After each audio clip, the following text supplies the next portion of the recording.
have taken off in the last class with the monetary policy. And for that, we need to visit the website of the RBI. That is the most authentic and the right place to study monetary policy because they are the ones who make it. When it comes to the monetary policy. Excuse me, sir. Yeah, you are excused. Go ahead. Sir, in the game theory, you said that we will discuss about the business dilemma and the sequential games, and we Yeah, we didn't will. discuss about it. We will discuss it. Don't worry. We'll discuss it. I have it in mind. Okay. Yes, sir. And I will devote another 1 or 2 classes to more game theory. No problem. Okay. Okay, sir. Thank you, sir.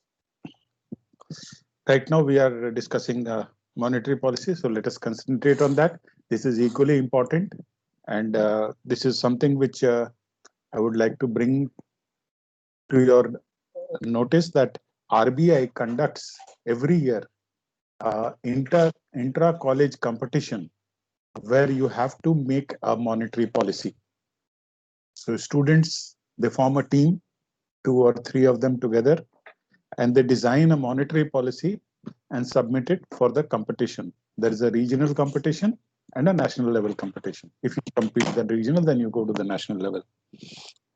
We have been participating in this over the past few years, and I'm sure you people would enjoy doing the same. As and when they announce on the website only they announce it, and they also send it to the official through the official channel of the university. So this is something which if you understand and how it works, it'll be good for you. And you can of course participate in that as well. So we look at the monetary policy. We have just been introduced to it in the last class. So we saw the overview. We also saw the goals of the monetary policy, which is to obviously price stability is the major goal, and that should lead to sustainable growth. That is the objective of the monetary policy, one of the objectives. Of course, all the powers are vested by the RBI Act 1934, and they have been, of course, amended from time to time. Now, when we look at the monetary policy framework, we find that this is interesting. There is something called the repo rate.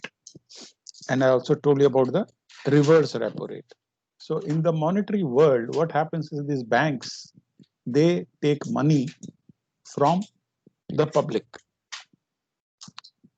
and they accumulate the wealth, and this wealth is used for nation building either privately or publicly. So this money goes to those who wish to the banks become the largest investors in a way.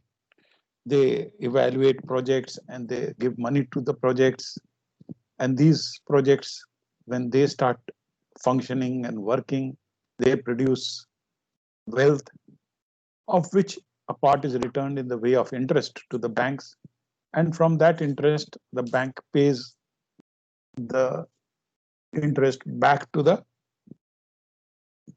public. So if your saving banks gives you a profit of say 5%, the bank may have earned 10 or 12% on that same money. Now, to control all this, RBI has in place certain instruments, and these instruments we will see. One of them is the repo rate, where it is the rate of interest at which the RBI lends to the banks. And reverse repo rate would be just the opposite. When the banks lend to the RBI, what will be the interest rate? Obviously, since it is set by RBI, the repo rate are higher than the reverse repo rate. Once this repo rate is announced, then there is a liquidity management on day-to-day basis, because every day some people will come for withdrawal, some people will. So an average call rate, WACR, is built around the repo rate so that there is no crunch of liquidity. And whenever you go to withdraw from the bank, you will always find money. If you don't find money, then there is a crisis, a bank crisis. And that is why this liquidity management framework was revised in April 2016 so that there is no such crisis. Now, what is the process of the monetary policy? Section 45ZB of the amended RBI Act provides the 6-member monetary policy committee who actually make this policy. Governor of RBI is the chairperson. He is also the ex officio. The deputy governor is, of course, there. The officer to be nominated by the central board. Professor of Indian Statistical Institute. He is also a member. And Professor Pami Dua of Delhi School of Economics is a member. And of course, we also have from IIM Ahmedabad, Ravindra H. Dholakia. These are prominent professors aged around 80 years, and they are the ones. For example, I know Dholakia, he is above 80 now, and they are the ones who guide and design the monetary policy which works in our country.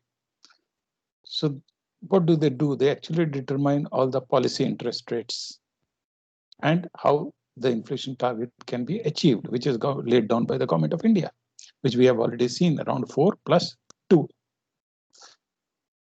Of course, this group keeps getting revised. This is the present structure. In the next year, you will find other people there. They assist of course, RBI's monetary policy department assists the MPC in formulating they make the final changes. Obviously, the views of all the stakeholders are also taken into account, from the industrialist to the various organs of industry like CII, FICCI, and of course FIO and all that. And of course also the government and other bodies. And then they determine the interest rates.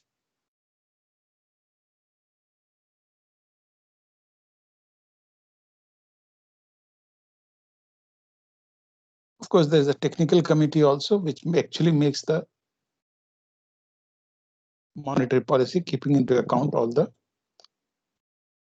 financial market and the public financials as advised from time to time. Now let us come to the instruments of monetary policy. This is very important, one of the instruments we have already seen, that is a repo rate. Yeah, go ahead. Yes, sir, I didn't get the repo rate and reverse repo rate quite well. Can you please explain it once? We are coming to again. As I said, the repo rates are the instruments of monetary policy. So under instruments, we'll actually see all the definitions given. And it is simply, a repo rate is the fixed interest rate at which RBI provides overnight liquidity to banks against the collateral of government and other approved securities under liquidity adjustment facility. So what is liquidity? Who can tell me? Who can tell me what is liquidity? I'm sure you have studied that in accounts a long time back, but still we must remember it and we must know what it is to understand repo rate. What is liquidity? I think it is the one by money one. cash. Yeah, money in cash is liquid, but what do we that is liquid? Liquidity. What is the meaning of liquidity? Sir, it is the convertibility of an asset into money or cash. That is liquid. Liquidity would be availability of the cash. whether it is available or not. So what happens here is, and when we say liquidity adjustment facility, what we actually happens practically is that the bank knows that it has got to have so much of money to pay out to its account holders, and it may have taken the money and it may not have the money. The money may be coming after one day, so there is a cash flow problem or cash crunch. So that is a lack of liquidity on the, that is, they don't have the money. So the banks don't have the money. If they don't have the money, then what do? It creates a bank crisis. So they approach the RBI for an overnight liquidity to the banks. So the banks during the day, they have inflow and outflow. So from the inflow, they are able to provide the money back to the RBI. Of course, they will not always be needing the money. They may have liquidity already available to them from the deposits that are made by the public and other parties. They may not. So when they have money, then they don't need this. But repo rate is required when there is a crisis in the bank. And it is no crisis if the repo rate exists, because the bank can easily borrow money from the RBI, pay to the creditors, and it is fine with them. So when we are talking about liquidity here, we are meaning availability of cash by the bank to be able to pay to its customers. Reverse repo rate would be the opposite. This is also fixed interest rate at which the RBI absorbs the liquidity on an overnight basis. If the banks have got more money, then they give it to the RBI, and this is when the banks give the money to the RBI. The definitions are there for you. You can always say this. Then there is the liquidity adjustment facility, LAF. This is also overnight. The RBI has increased the proportion of liquidity injected under the fine-tuning variable rate auction of range. This aim is to help to develop the interbank term monetary market. So when we say liquidity adjustment facility, here it improves the transmission of bank term money market, which in turn can set the market-based benchmark for price of loans, deposits, and improve transmission of monetary policy.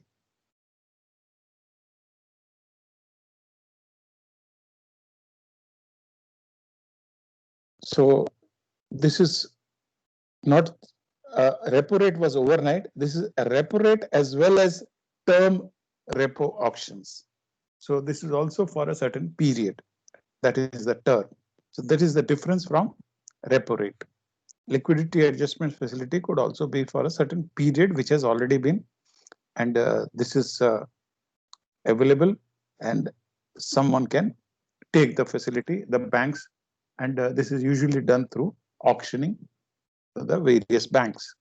Then we have margining standing facility, MSF. This is the facility under which So, go ahead. so what is mean by overnight? Overnight means that I give you the loan today and tomorrow you can repay me back. That is for a one-day loan. That is overnight loan. All right, so thank you. Right.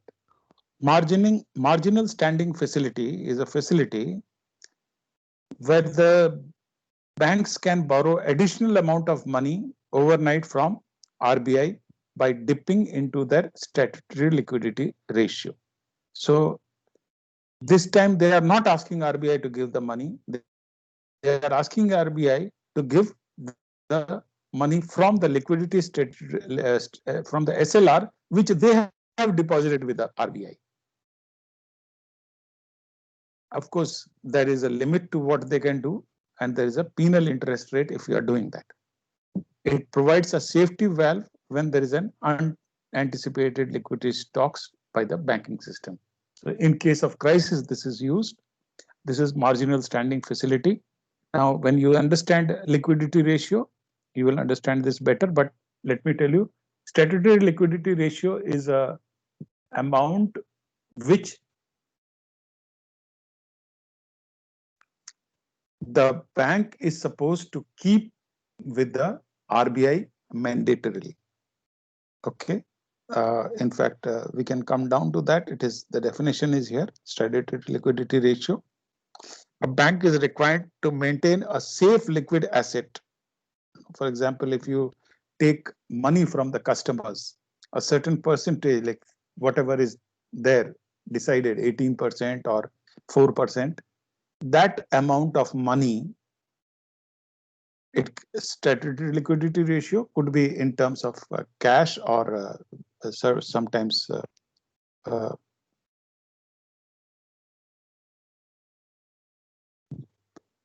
things which are easily liquid, like gold also can be part of SLR.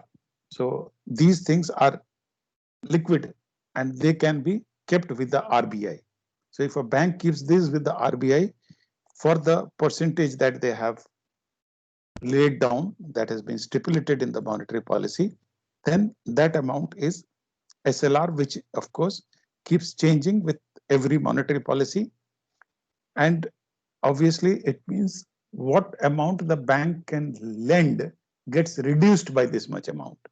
So if it takes 100 rupees from you as deposit, it cannot give 100 rupees because it has to reduce this by say 18%, which it has to give to the RBI. So that is statutory liquidity ratio.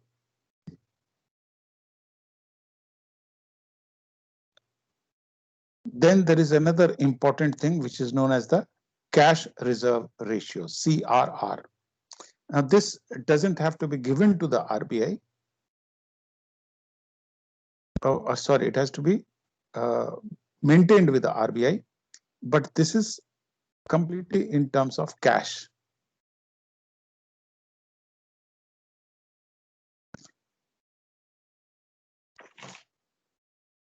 So this is also similar to SLR, except that SLR can be in terms of it can be in terms of cash and liquid cash, like gold and things like that, and cash reserve ratio would be strictly bank, and SLR can be kept as government securities, cash and gold. Okay, these are the three things. This is only cash. And when we talk of CRR, the CRR is of course comparatively less, but it is also similar to SLR. It has to be kept with the RBI and mandatorily, and it is the percentage of whatever receipts you have had during the day. For example, if during the day, if you have received 100 rupees, then if it is CRR is 4%, then 4 rupees has to be deposited with the RBI for the money you have collected from the public.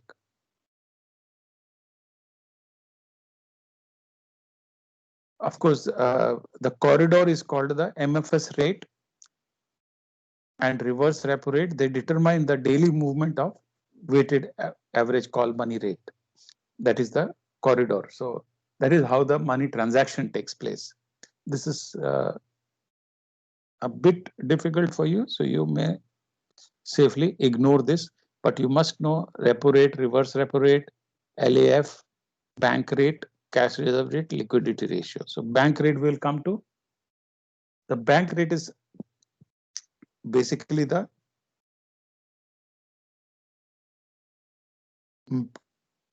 mandatory rate below which a bank cannot lend to the public.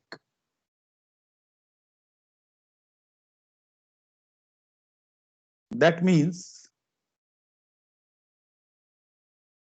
that if the banks are lending money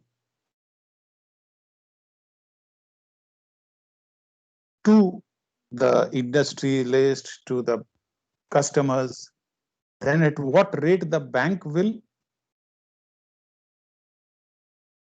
give the money on interest is decided by the RBI. Of course, RBI only decides the minimum amount. More than that, every bank is free to charge. Now, why is this required? Let us understand this.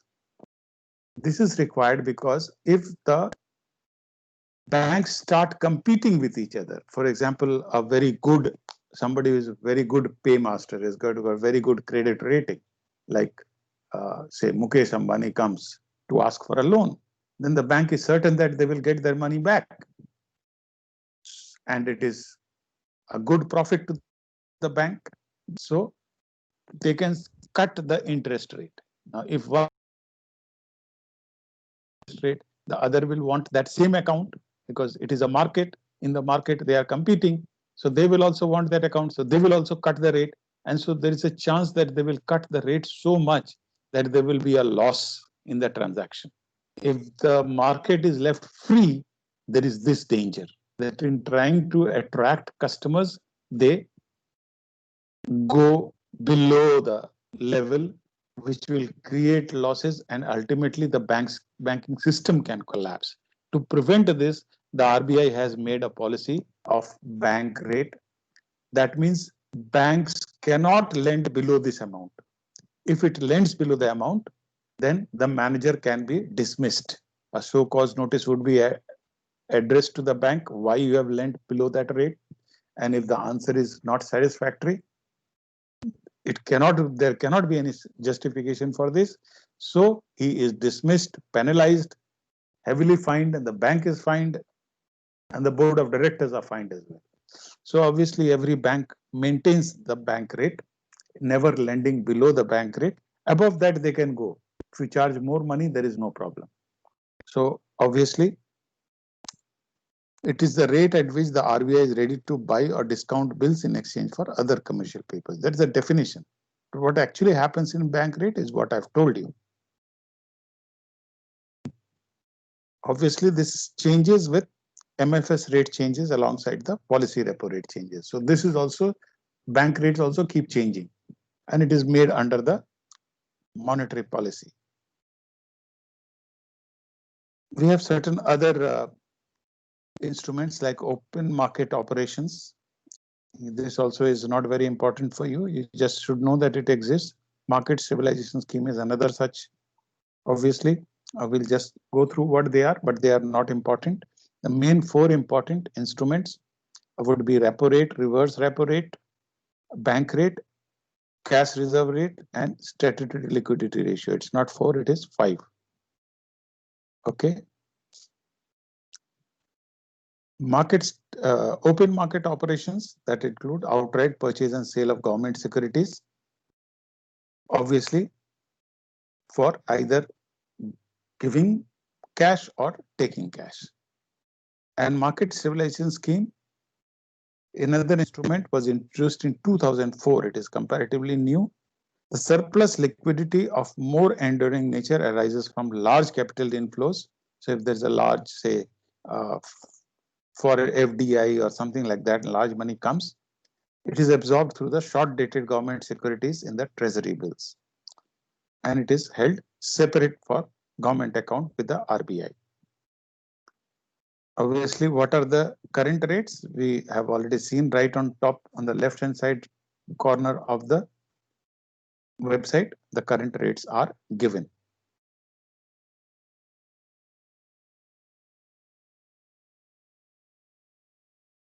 The monetary policy is open and transparent. It is not made for any one person or for one bank. Whatever is stipulated, it is laid down, and everybody has to follow that. That is why it is there on the website.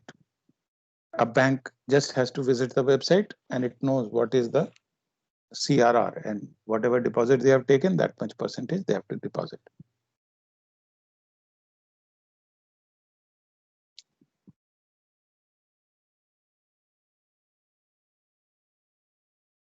Obviously, the legal framework would be the RBI Act of 1934, which in due course you'll be studying in detail in your banking paper.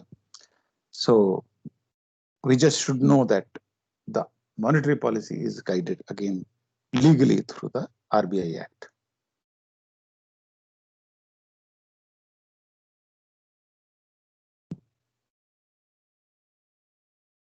Any questions on monetary policy? We will be, of course, discussing monetary policy a little bit more.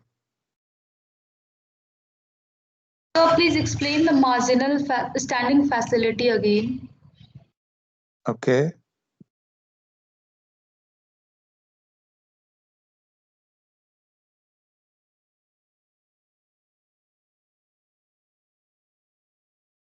Marginal standing facility, it is basically the commercial bank borrowing additional amount of overnight money from the RBI by dipping into the statutory liquidity ratio. So according to the current rate, 18% of gold, cash or government securities the bank has deposited with the RBI. That is your SLR. Now, if the bank needs money, obviously it is their own money which is with the RBI, so they can ask for it. And the RBI can give it under the marginal standing facility. However, the RBI will charge a penal rate of interest. You are penalized because you have not maintained your SLR. And this is done, this is allowed, so to say. Normally it wouldn't be allowed, but it is allowed because it acts as a safety valve, so the bank is not in trouble.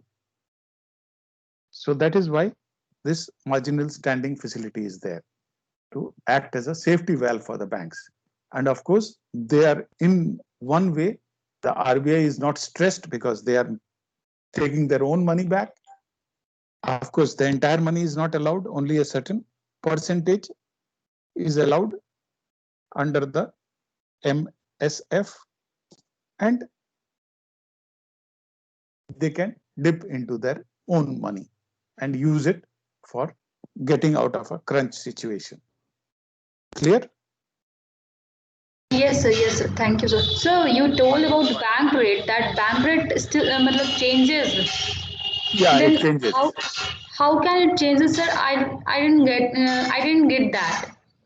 The changes occurs through the various, when this body is making the monetary policy, it doesn't change all the time.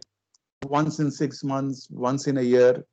When this body, which we saw earlier, the 6-person body, when they sit, they decide what will be the CRR, what will be the SLR, what will be the repo rate, what will be the reverse repo rate, what will be the bank rate. Every rate they determine, and that rate is put on the website. And when it is changes, it usually makes newspaper headlines. So when the reverse repo rate or the repo rate changes, the repo rate has changed by 0.5%. It will be a newspaper headline, you will see, because it is so important and it impacts the money flow into the market, which we will see. Under monetary policy, we can increase the amount of money in the market or decrease the amount of money. So if we are making the interest rate lower, that means more money can go into the market. People will take more loans because the rates have become lower. When the bank rate increases, means they have become dearer. So when they become dearer, less people will take loans. There will be less money in the market, and there will be a tightening or shrinking of the money market. So either expansion or shrinkage of the money market takes place through the monetary policy. And these are the instruments through this it is made possible. Because if I cannot change these interest rates, I cannot make the money flow more or less. When I can change it, the monetary policy helps me to increase or decrease the flow of money into the market. Is that clear? Yes, sir. Thank you, sir. Fine. So we now move on to the slide, and for that I have to go back here. stop sharing, again share. I hope the recording has started. Yeah, it is started. And this is the slide.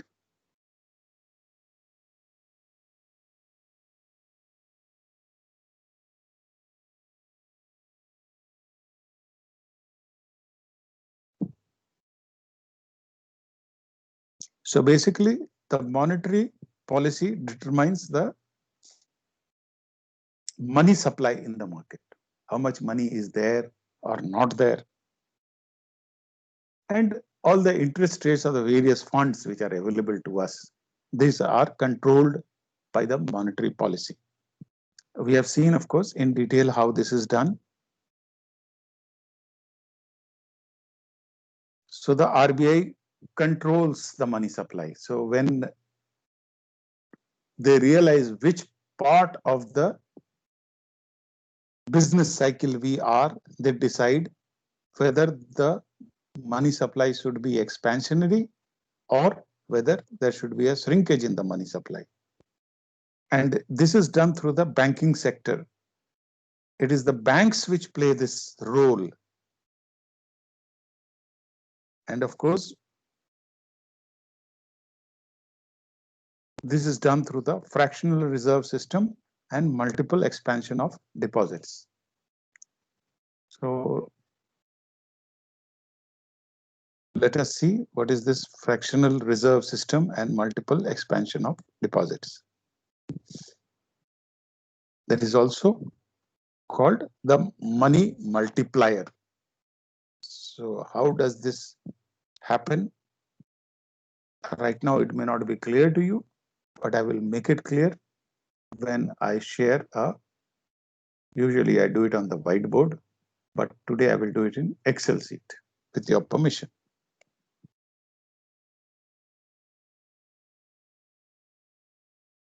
So I have to share the Excel sheet with you now.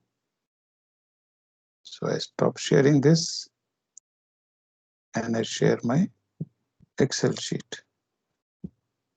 This is of course attendance, but I will go back to the new one. File, new, blank. Is the Excel sheet visible to all of you? Yes, sir. Fine, I'll make it slightly bigger so that you can see what is actually going on. Okay, so we come to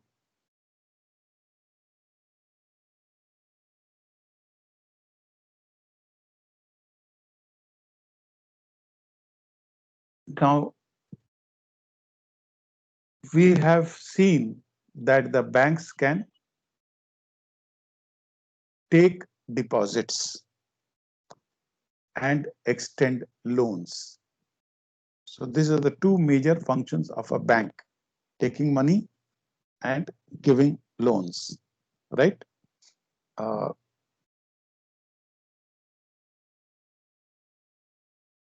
Now, have you, anyone has taken a loan for any reason, for education or for anything? Probably somebody else may have done it on your behalf, but anybody knows the process of taking a loan?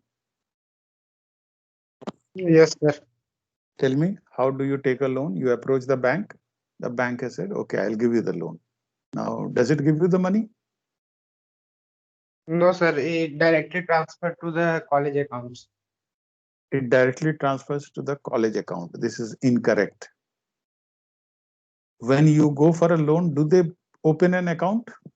If you don't have an account, they open an account. If you have an account, still they will open an account.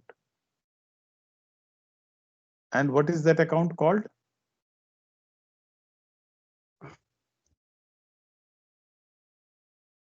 The loan account. Yes or no? No, sir. They didn't have opened the account in my case. You go and check.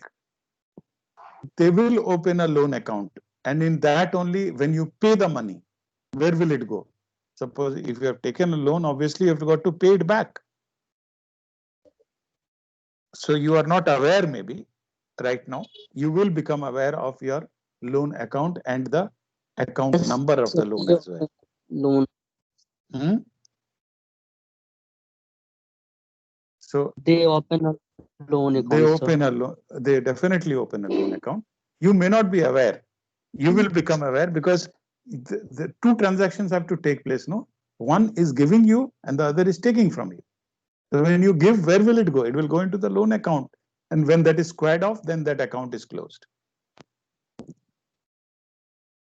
So good. Some of you know it. If you don't, you should know it. And this loan account, very often from this loan account, they can transfer either directly to the college or they can transfer to your savings account and you can take the money. For example, it will not always be the college. If I've taken a loan for business, then where will they give the amount money? They will transfer it to my savings account or a current account which I have with a bank. So they don't give the money. Never. They transfer it to the accounts.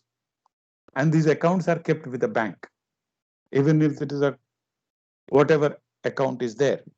So now let us say I have taken a loan of 1 lakh rupees. Right?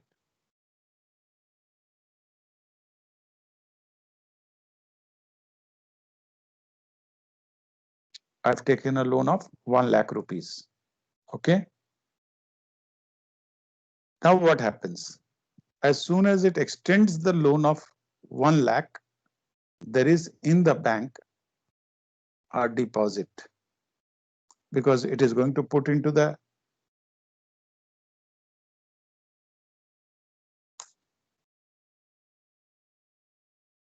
account, whether it is a loan account or a savings account or a current account, the money goes into an account in the bank. And this is, so what loan it has given, it is also taken as a deposit. Initially, what was the amount the bank has given? 1 lakh. Now, against this deposit, since it is a money which the bank has taken, what does it have to do? It has to give to the RBI SLR and CRR. Now, let us say combinedly, this is 20%. Okay, it is actually more. We have seen 18 and 4, 22%, but we'll take in a round figure 20%. So 20% of the money has to be deposited with the RBI. So what is 20% of 1 lakh? 20,000. Very good.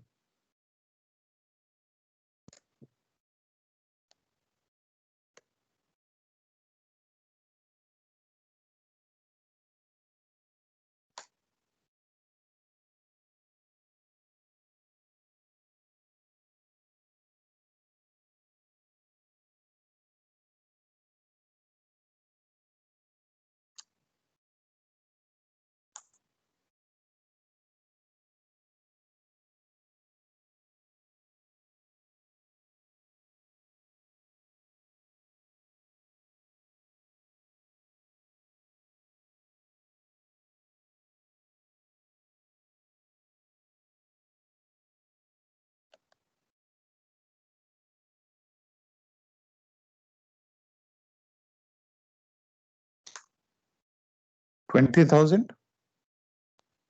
So if it gives to the 20,000, what is the deposit it is now having?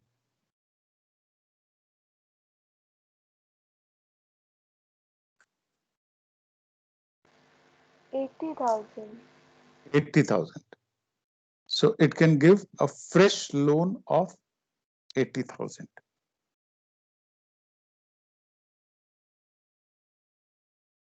Right? Because this 80,000 is a deposit, it can give a fresh loan of 80,000. Now against this 80,000, again,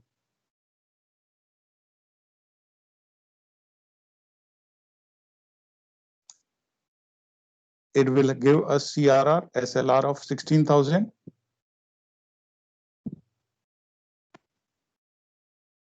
it will have a deposit of 64,000.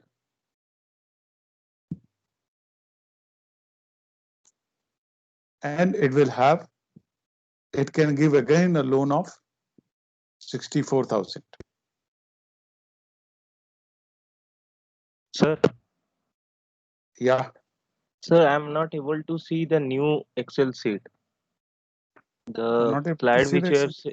yes, sir, the slide which you have shared is of attendance sheet. What I can see. You're not able to see the Excel sheet which I've. Okay. They should have told me earlier. I'm under the impression you are able to see my.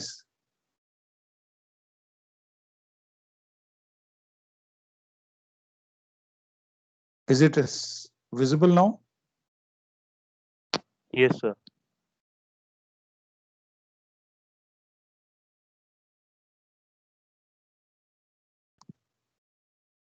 So you see how it works. 1 lakh rupee loan, deposit of 1 lakh. The RBI is given 20,000. And so now I have a deposit of 80,000. Now this 80,000 I can give as loan. RBI gets another 16,000. So I have got a deposit again of 64,000. And now I simply need to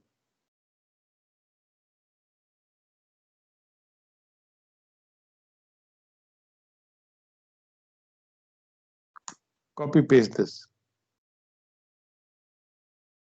So actually I have given, of course, this will be more, but I'm just taking this.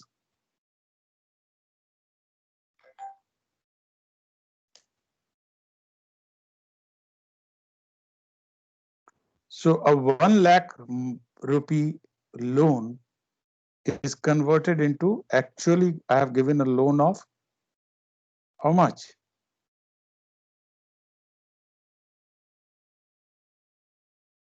Four lakh 72,000.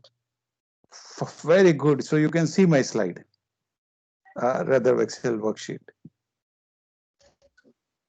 And now you understand money multiplier? How the money has multiplied? No, no, sir. It is still not clear. It is still not clear. No, sir. Okay. So basically what happens is that the money which is given as loan is also deposited in the bank. And this deposit, by after having paid the SLR, and that is why the SLR and CR are so important. Otherwise, this would become endless. It reduces it by certain amount, and then again a fresh loan can be given by the bank against the same money. And this can go on and increase the effect of the initial 1 lakh to almost 5 lakhs, sometimes more. And imagine if this is in crores of rupees. Okay. अच्छा Yeah. तो ये तो हमारा assumption होगा ना एक तरह से कि जो लोन का अमाउंट होगा वही मतलब वो अमाउंट हाँ, assumption है. There is no doubt. Assumption है कि लोन लेने वाले अवेलेबल हैं, लोन हमने दे दिया सक्सेसफुली. ऐसा हो सकता है कि हम लोन न दे पाए, तो इतना अमाउंट नहीं बढ़ेगा. हाँ. लेकिन थ्योरी समझाने के लिए आपको हम एज्यूम कर लेते हैं कि इतना लोन बैंक इजीली दे सकती है और फिर वो लोन का रिटर्न भी इजीली आ सकता है. Practically, you are right. There is something which is called a situation where you are not finding enough clients to give loan. You have money, but you cannot give loan, or you do not find worthy people to give loan. They are defaulters. They don't give loan. Some defaulters have become habitual defaulters, and they have gone into a space where your own money becomes dangerous and you cannot recover it. So that is why all the basils are there, and that is why the banks have to be very careful with their money. But this is assuming that if you can do it, This is how the money can multiply. Okay. Yes, sir.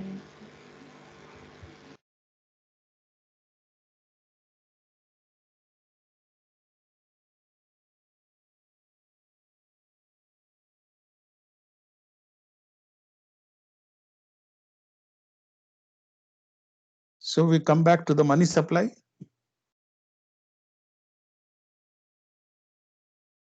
And this is again, so the bank decides, central bank, RBI, whether the money supply should increase or decrease. And that is done through the banking sector. So this is the fractional reserve system, is the CRR and SLR and other instruments, which I showed you in the way of 20%. And the multiple expansion of deposits. What is deposited expands multiple times. Now this should be clear to you. How high powered money? What is the high powered money? That initial 1 lakh rupees.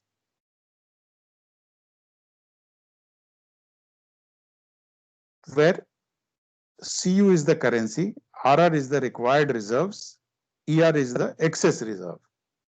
So this is what we have done, and this is the formula. Money multiplier is equal to CU plus D plus 1 divided by CU by D plus RR by D plus ER by D. Where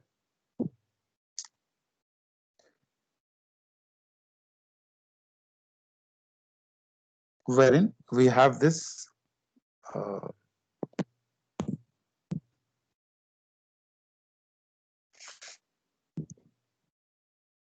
currency deposit.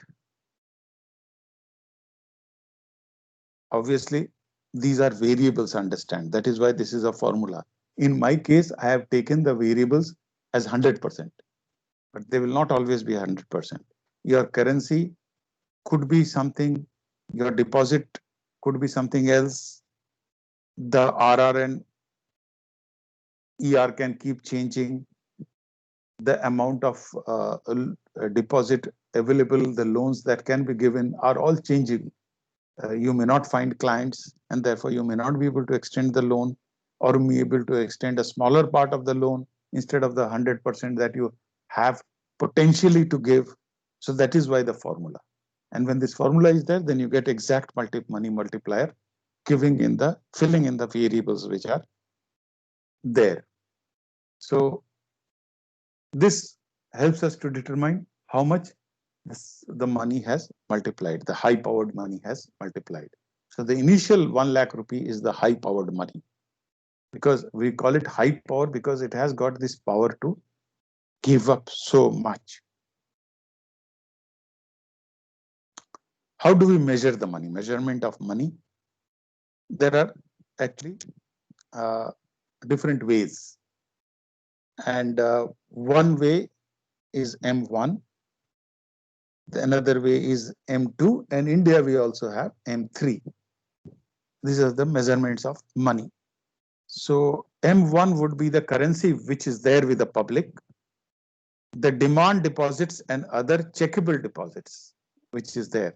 So all other deposits for which you have an instrument, like say you are holding a bond or a certificate, where at a certain point of time you will get that money back. All these together, even your bank accounts come under such deposits. They are demand deposits. You can go and ask for that money. That is there. So all these together form the M1. So money is measured in terms of all the currency available in the public and all the money which the public and other bodies can take because they are holding certificates for that or passbooks for that. Then we have M2, which is M1 plus saving deposits, time deposits, and mutual funds. So here we have extended the deposit to those deposits which are not checkable. Whether this money will come or not cannot be checked. For example, mutual funds. We know that mutual funds, there's a market risk. Time deposits, whether the bank will be in a position to pay or the bank will collapse, we don't know today. Saving deposits, if the bank collapses, the money is gone, even if it is in savings account. So that becomes M2. M1, uncheckable deposits is added plus the savings and mutual funds. In India, we also have M3, where time deposits of less than 1 year are included in M2. And those of greater than 1 year will become part of M3. So the time deposit is divided into two groups for measurement of money in India: less than 1 year or up to 1 year and more than 1 year. Clear?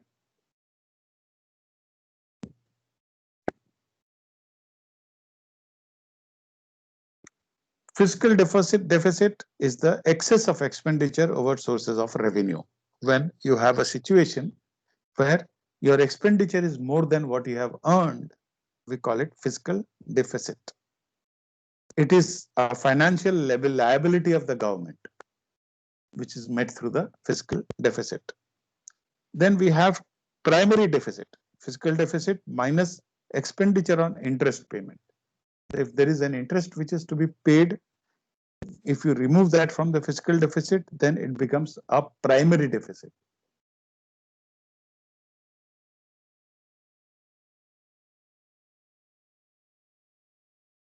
Government can take money from the RBI, which is your central bank. And when that is done, it is known as monetized debt. Okay, so what is monetized debt? Borrowing of the RBI by the government. If the government borrows money from the RBI, it is monetized debt. And recently, I think the government did that just sometime after the outbreak of Corona. And these things keep happening and it becomes headlines in the newspapers. But we must know theoretically it is known as monetized debt. Exchange rate policy I will go into tomorrow, and today we will not go more than this. If there's any questions, do let me know.